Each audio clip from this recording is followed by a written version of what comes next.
you see this part of the body.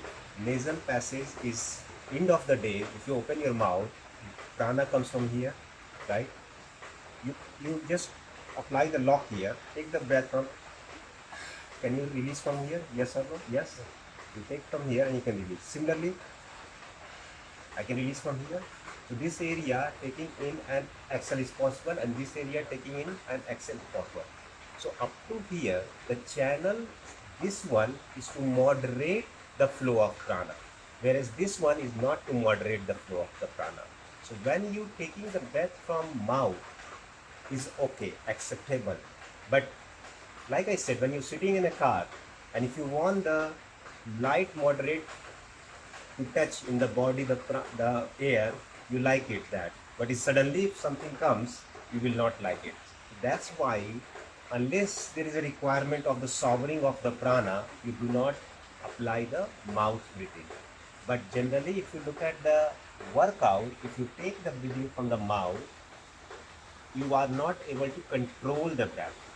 And according to pranic exercises, we have to control the flow of the prana. So that is why people suggest to practice from the nasal. But if you're taking the breath according to scientific approach, if you're taking the breath from the mouth, it's okay, acceptable. There is nothing wrong.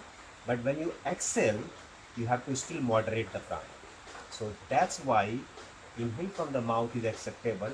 But when you exhale, try to use the nose so that you use the rhythmic flow, controlled, conscious access to outside.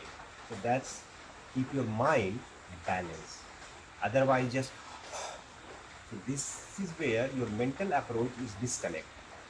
When you just and we have a purpose to keep everything in conscious control. So when you exhale through the nose, you are giving the conscious control to the breath go out, and also on your body, you are keeping the control of your mind and body together.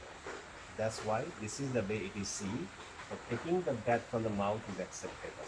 There is no question that you cannot take the breath from the mouth.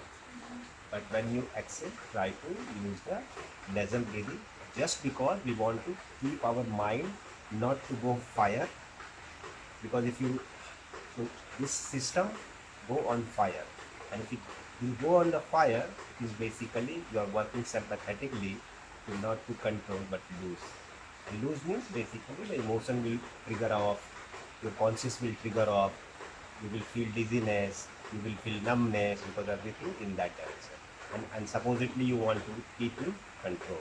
So that's why you want to apply the